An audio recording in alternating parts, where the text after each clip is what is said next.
Look at how peaceful, guys. Look at how sunny, how placid, how tranquil. We're back at Walt Disney World. Welcome to Fort Wilderness, everybody. This is one of Walt Disney World's resorts. Most of Fort Wilderness Resort is a campground and a place where you can park your RVs, but I am staying in a Fort Wilderness cabin. Out this way, beyond all the swamp and beyond those trees, somewhere in the distance, is the Magic Kingdom. Pretty close, as a matter of fact. I'm just out here taking what might be my last look at this beautiful scenery, because despite these beautiful blue skies, you wouldn't think to look out here, but there is actually a hurricane on the way. As you can see, there's a lot of water here at Fort Wilderness. and a lot of trees. So we were told that just in case, because of flooding concerns, because of high winds that are coming, because of the tropical storm conditions from the hurricane nearby, that we might actually be asked to evacuate this resort and move to a different resort. So I'm in the process of packing up my stuff just in case, even though I only have a few more days in Florida, and I thought, why not show you guys the inside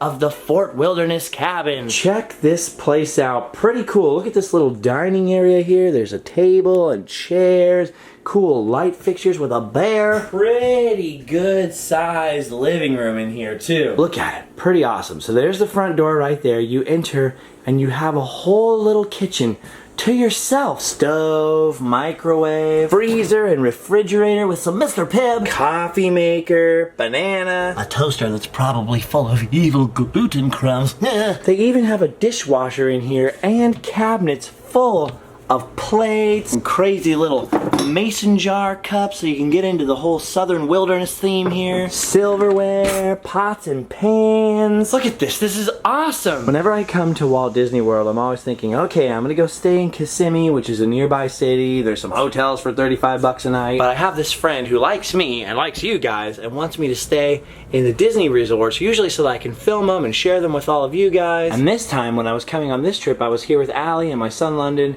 and he put us up in one of these Fort Wilderness cabins. And the reason is because that way I could put the kiddo in the living room. Because this couch here folds out to basically a queen-size bed, which is actually really comfortable. Look, they got a whole cabinet full of linens and stuff here. And that way, Allie and I could stay down the hallway in here, inside of the bedroom. Now, of course, when everybody was gone and it was just me, I stayed at Animal Kingdom Lodge for a few days, but I've been back here in the Fort Wilderness cabin ever since. It's a wee bit messy in here, mostly because I'm packing all the different stuff up because we might have to evacuate and switch hotels.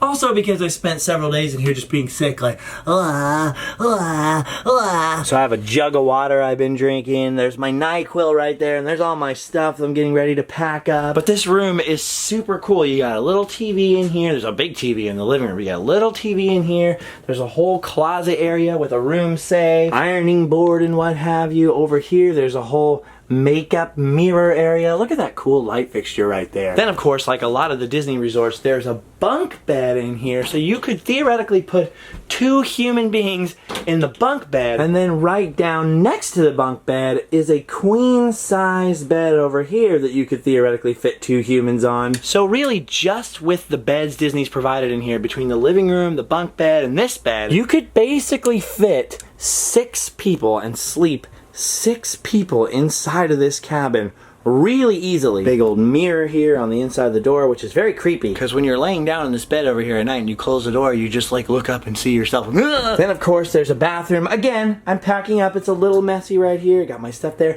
The hairdryer comes with the room. There's a shower and a bathtub, and there's all kinds of little Mickey shampoos and soaps that come with it. 2 rolls of toilet paper so you can really do your business. Some Kleenex. Fresh towels. More Mickey soaps over here. Look at those cute little Mickey soaps. And look at the little Mickey caps on the shampoo. And really, really high ceilings throughout the whole deal. Basically what this cabin is like having a single wide mobile home or something like that. All to yourself. On Disney property, so your Magic Band opens the room, you can link a credit card to it, so when you go to the resorts you can pay for things by charging them to your room. You get all the extra magic hours that you get by staying at a Disney hotel. So like tonight, for example, the Magic Kingdom closes at 11, but if you're staying at a Disney World resort, you get extra magic hours, 2 extra hours, and then Magic Kingdom closes at 1 o'clock, so if you're staying here, you get to stay extra time. I'm not sure what it costs to stay in this cabin because somebody else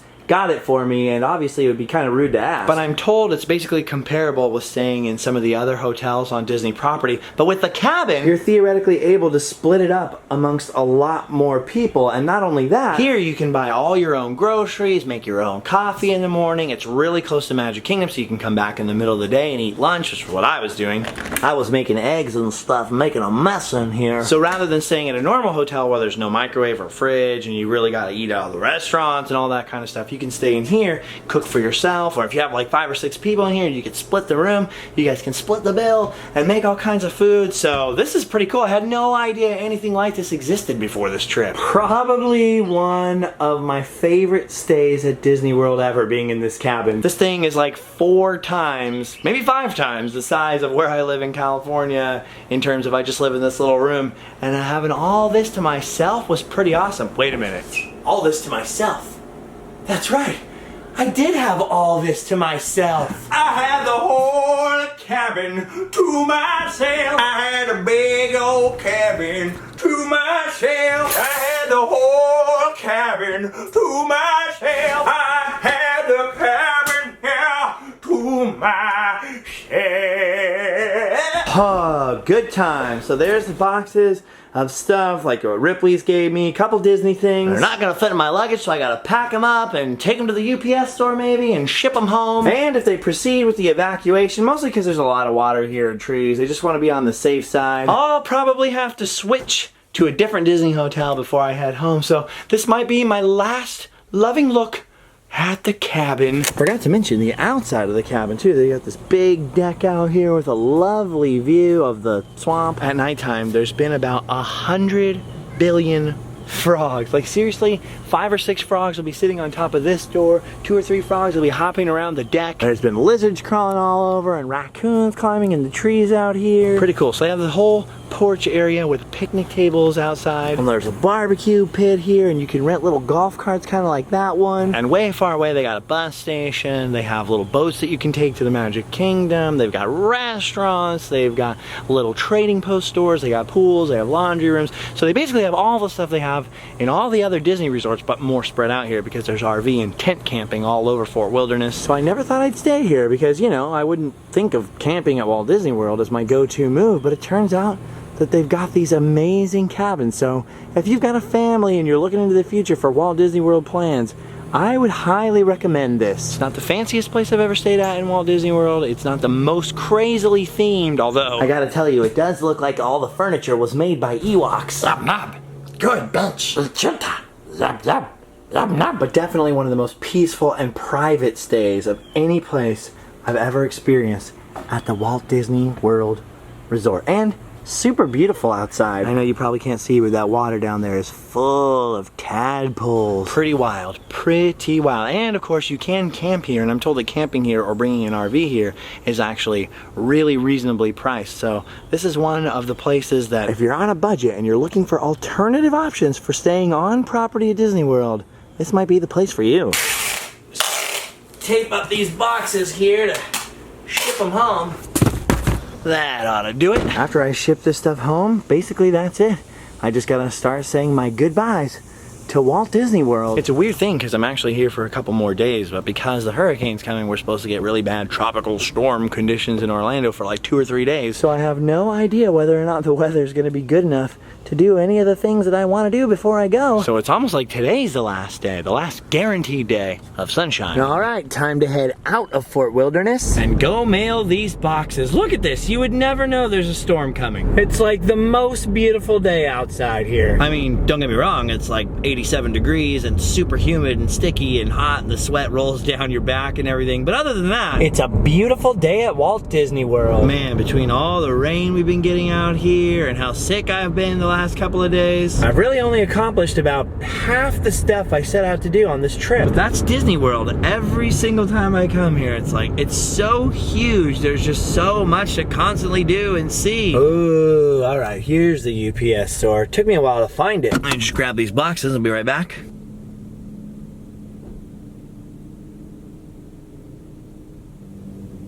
Ugh. Easier done than said. All right, back on Disney property. I figure if I only have so much good weather, I might as well spend it seeing some more of the parks. I haven't spent all that much time in Animal Kingdom on this trip. Divine. There she is. It's so creepy. I could never get used to that. She's like a spider made out of plants. How do we know there aren't snakes in there? Creepy. She's going to her home.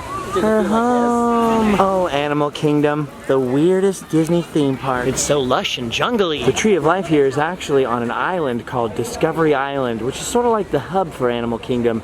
And there's this whole moat going all the way around it. Apparently they used to have boats that would leave these docks and go all the way around, but no more boats. So they've got a couple of these random unused boat docks out here. See, there's Discovery Island right there, and you got Dino Land, Asia, Africa, and over here, this whole section is gonna be Pandora, AKA Avatar Land. What I never knew though, and what a lot of people don't realize, is that even before they started building Pandora over here, they always had plans for another land at Animal Kingdom. now it's gonna be all themed around that movie Avatar, which is cool. I mean, I saw that movie. It wasn't a bad movie or anything. But I'm probably gonna be a bigger fan of the land than I was of the movie though, from the looks of it. Anyway, originally they planned to have a whole other land here, but it was gonna be based off mythical creatures. That's why on a lot of the old signage and some of the benches here, you can see a picture of a dragon with all the other animals. Of course, I don't see any of those benches at the moment, but if I do, I'll point them out. At the moment though, I'm starving. Must visit restaurant. Restaurantosaurus, that is. I love this place, mostly because I love this guy. He just loves to fly. I really hope someday Disneyland gets these gluten-free chicken tenders. They're good.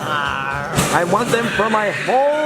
I feel better now. Oh, Dino-Rama. The weirdest part of Dino Land. Pretty strange part of the park, let me tell you. There's a whole storyline about how they discovered fossils here, and Chester and Hester set up a theme park. While the serious research goes on at the Dino Institute, which is themed as Dinosaur the Ride, which is closed right now. But my favorite part of Dino Land is off this highway, the cool gift shop. A couple of weeks ago, we were out on Route 66 together in Holbrook, Arizona, and there were all kinds of shops for petrified wood because Petrified National Forest is so close. And I love this part of Dino Land because it reminds me of that part of Route 66. Look at this. So many puns out here. Welcome to our dino store. Prehysterically low prices. Awesome. Look at this. Look at all the stuff in this freaking gift shop. What's weird is it's a real Disney gift shop. Set up as a fake pretend dinosaur gift shop. So it's a fake gift shop that's a real gift shop. Even I don't know what I'm trying to say. Look, there's all kinds of dino dioramas up there and railroad tracks.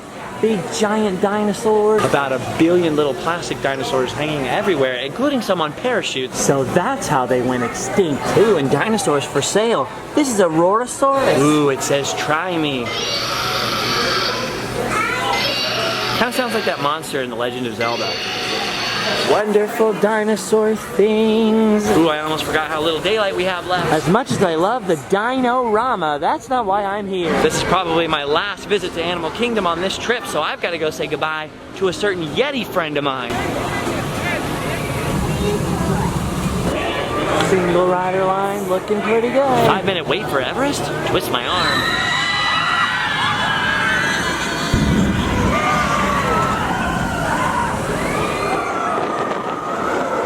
Oh, what a fun one. Pretty bizarre to see a Yeti. But not that bizarre, right? Wow, wow, wow, wow. I keep coming to Animal Kingdom and not seeing any animals. I think I know how to fix that though. Time to head into Africa, to the port of Harambe. I know. Let the memes begin. A moment of silence for our fallen ape friend. Okay. The port of Harambe, the Africa section of Animal Kingdom. If David Attenborough's taught me anything, it's that there are plenty of animals in Africa. Ooh, there's a gorilla right there. See him? He's hiding right there. Gorilla. That's pretty wild. What else can we find around here? More gorillas. Look at the size of that ape. They look so happy eating leaves and whatnot. They don't care that they don't have the new iPhone 7. Just saying. There's less gorillas here than monkeys though. There's a whole barrel full of them somewhere. See what I mean? Well, I just got the text that they are, in fact, going to evacuate Fort Wilderness. Good thing I packed up my stuff earlier. Well, goodbye, Africa. And goodbye, Animal Kingdom. Don't look back, dude. He'll just get emotional. No. Oh, but I almost forgot to show you the bench dragons. Look here, look really closely. See? Dinosaur for Dino Land, you got the elephants for Africa, this thing maybe for Asia, and look, dragon. The only piece left Of a mystical, unbuilt land. Check it out, it's not just the benches, even the old Animal Kingdom logo has the dragon on it. I guess Avatar has those things that they ride on and fly around in, so it's sort of like dragons. Check it out as you leave the park, they're even on these old light fixtures. Weird. Okay, it's about 1 billion degrees now. Ooh. Imagine the hottest day you've ever felt, the sweatiest you've ever been.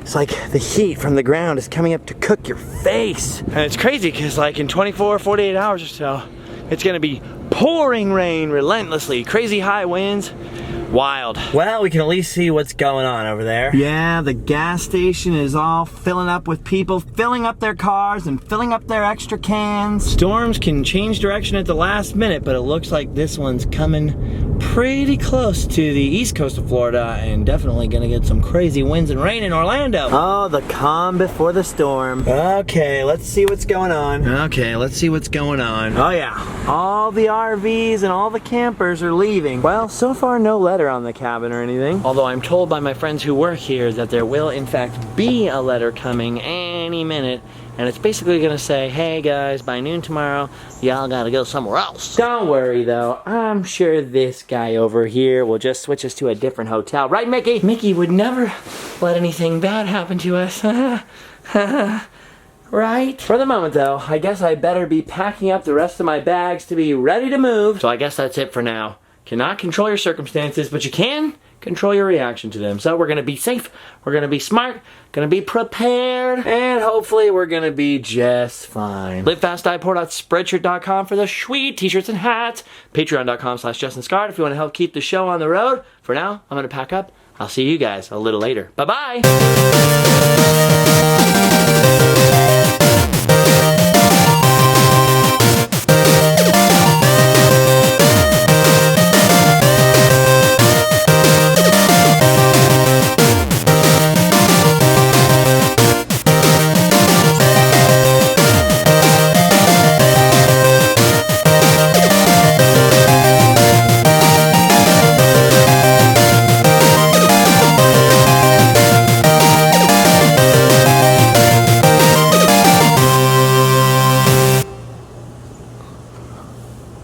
Storm?